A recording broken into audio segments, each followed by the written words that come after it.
On 6 July 1944, dawn broke over Normandy's hedgerows. American infantry stirred in wet fields. Engines idled just beyond sight, and the air carried the chill of anticipation. Lieutenant Robert Weiss tightened his helmet strap, glanced at a creased photo of home, and listened to his men breathe, waiting for orders.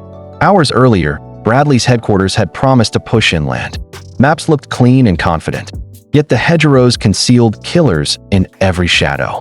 Across Europe, the Allies pressed on after D-Day. Moscow watched carefully, Berlin prepared traps, and the war demanded blood. Weiss's platoon moved near St. Lo, boots sinking in mud, rifles held tight, nerves stretched thin. German paratroopers waited unseen in earthen walls. Machine guns zeroed on lanes. Mortars plotted grids, patience sharpened. When the whistle cut through the air, Americans stepped into green corridors. Fire erupted from every angle, and time seemed to collapse. Men fell within seconds.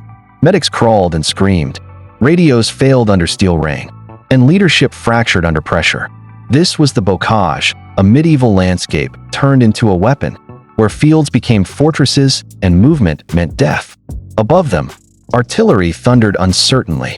Smoke drifted low and blinding, and commanders guessed through fragments as casualties mounted.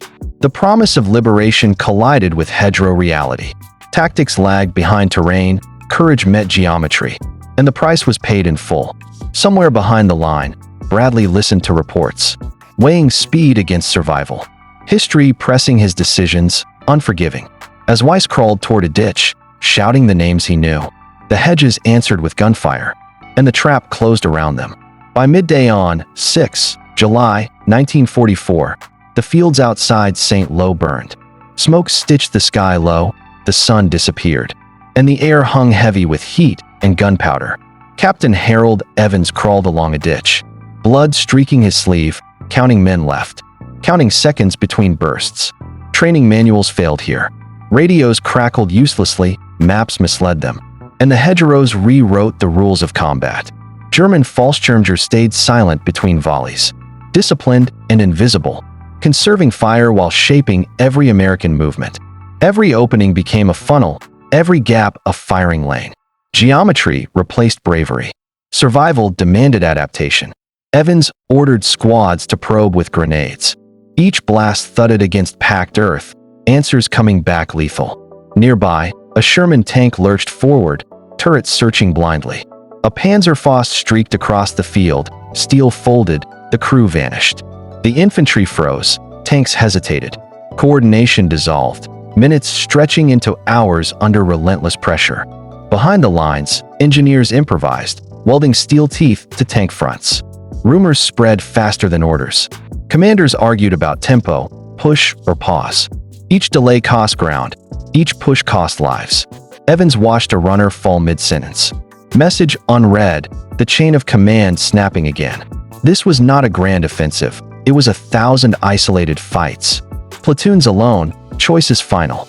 As night approached, the firing slowed. Wounded cried from hedges. Flares revealed nothing. Mercy was rare.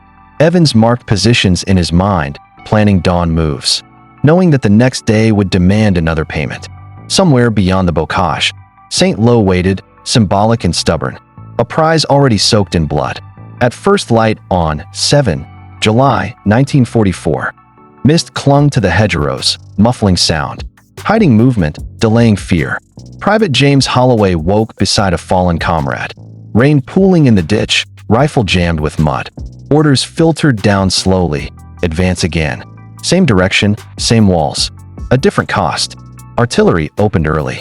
Shells ripping foliage apart. Earth raining down. Gaps appearing briefly before closing. Holloway ran when the barrage lifted. Heart pounding, boots slipping. Instincts louder than commands. German fire resumed instantly, precise and merciless. Bullets snapped branches, men dropped mid-stride. New tank blades bit into hedges, steel tearing roots free. Openings forming under smoke, hope flickering. Infantry followed armor closely now, learning fast or dying faster, adapting under fire. A machine gun nest fell silent after a grenade. Cheers cut short by mortar blasts nearby. Holloway dragged a wounded sergeant back. Hands shaking, names forgotten. Training replaced by survival. Command posts shifted forward. Officers walked among bodies. Eyes hardening, voices steady by force. Each yard gained felt borrowed. Each pause invited counterfire. Momentum became obsession. By afternoon, a shallow ridge was secured, barely defensible, paid for in blood. Holloway looked back at the hedges, torn and blackened. Realizing they were no longer obstacles, they were graves. Ahead, the countryside rose again, more green walls waiting. The trap extended forward. On 8 July 1944, the rain returned, soft at first, then relentless, turning gains into burdens. Colonel Charles Canham moved forward on foot, refusing cover, reading faces, measuring resolve under exhaustion. Reports spoke of progress. Maps showed arrows. Reality offered only bodies and narrowing options. German reserves shifted at night, slipping through gaps, restoring lines Americans thought broken. Every dawn reset the fight. Yesterday's victory vanished. Today demanded the same payment again. Canham watched stretcher teams struggle, boots stuck fast, men slipping beside the wounded. Air support roared overhead briefly, bombs shaking fields, but hedges still stood. Radio traffic grew desperate. Requests overlapped, priorities blurred. Command strained under distance. A platoon lost direction entirely, wandering into crossfire, vanishing within minutes.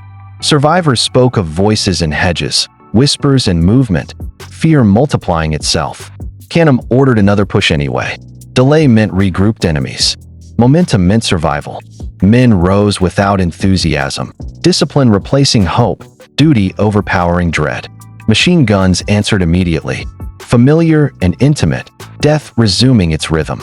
By nightfall, the line bent forward slightly, measured in yards, measured in lives.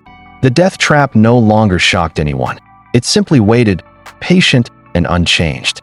Morning came on, 9 July 1944, gray and heavy. The land exhausted like the men. Private James Holloway chewed stale rations. Hands blistered, eyes hollow, listening for the first shot. Intelligence warned of counterattacks. Germans desperate yet precise, defending St. Lo inch by inch. Bradley's pressure mounted from behind. Speed mattered now, schedules tightening, patience thinning. Artillery fired rolling barges, closer than before. Shells walking ahead, danger shared. Holloway advanced behind explosions. Earth lifting him forward, fear shoved aside by noise. German infantry emerged suddenly, close and chaotic. Grenades tossed blindly, screams echoing. This was no ambush, it was collision. Men fought within yards, faces visible. A sergeant fell shouting directions. Command passed instantly. Hesitation meant death. Holloway fired until the rifle clicked empty. Reloading by touch, vision narrowing. When the smoke cleared, the field was theirs. Bodies mixed together, uniforms meaningless. Medics worked non-stop, morphine running low, choices brutal and final. The counterattack failed, but the cost lingered, strength drained from both sides. St. Lo loomed closer now, shattered spires visible, the prize finally tangible. Yet everyone sensed the worst was not behind them. The trap had merely shifted. On 10 July 1944, the sky cleared briefly, exposing the battlefield in full.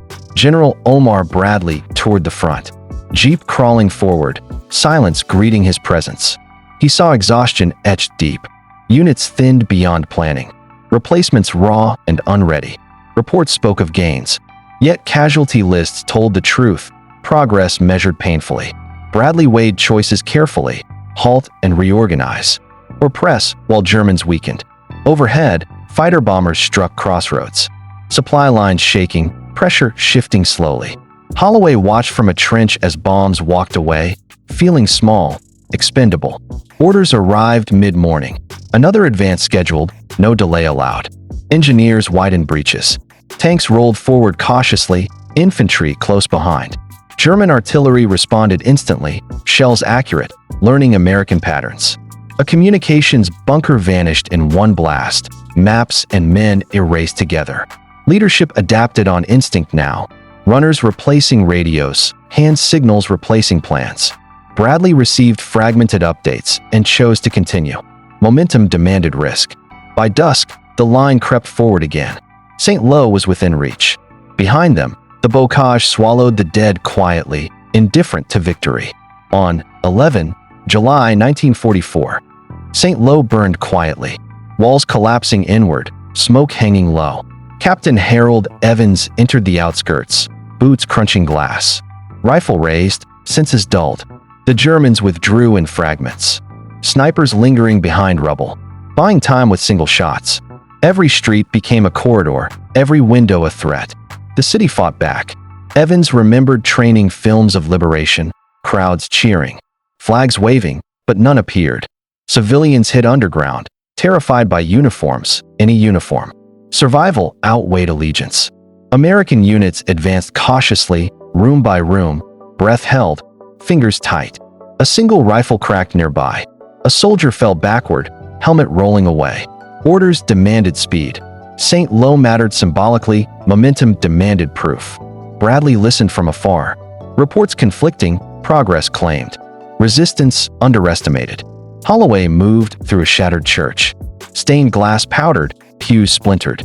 He stepped over bodies carefully, German and American mixed. Death equalized rank. By afternoon, the stars and stripes rose briefly, bullets snapping again. Nothing stayed secure. The trap had shifted from fields to ruins, but the cost remained constant. St. Lo was taken on paper, but the men knew better. On 12 July 1944, rain washed ash through St. Lo's streets, the city breathing ruins. Private James Holloway held a doorway, fingers numb, watching water carry blood into gutters. German artillery resumed from surrounding hills, reminding everyone the city was only a position. American units dug in quickly, walls reinforced with rubble. Windows turned into firing ports. Supplies lagged behind destruction.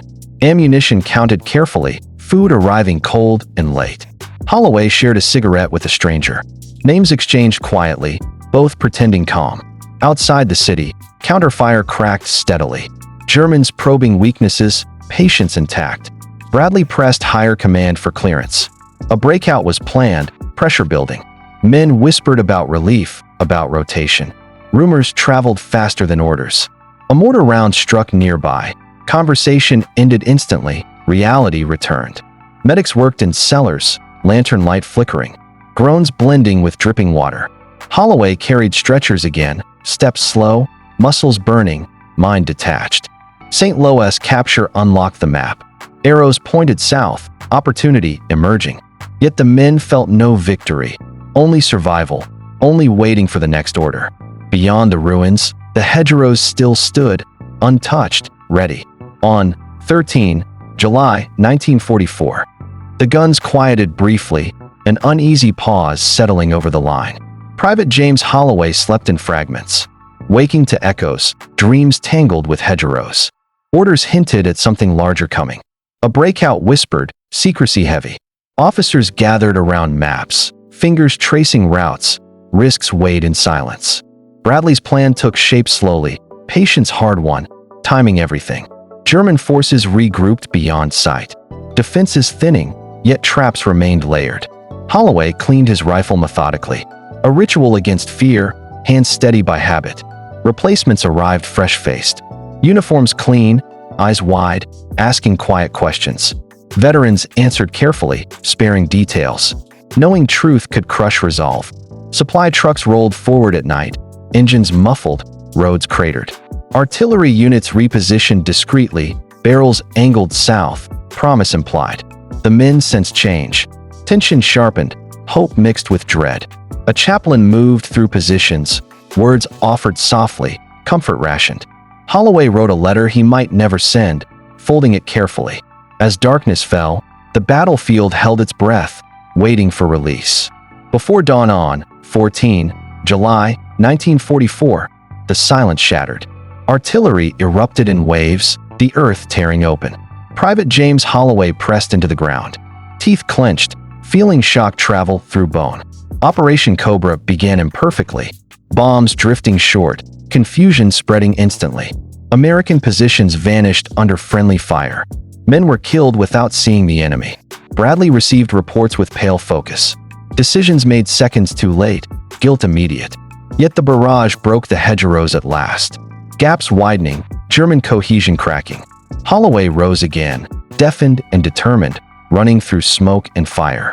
Resistance collapsed unevenly. Pockets fought on, others fled south.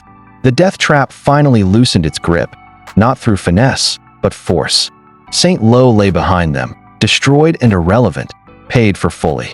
Survivors moved forward without celebration, faces aged, numbers thinned. The breakout succeeded strategically, but victory felt distant and abstract. The Bocage had taken its toll, teaching lessons written in blood. For those who walked into it, the trap never truly ended. It followed them home,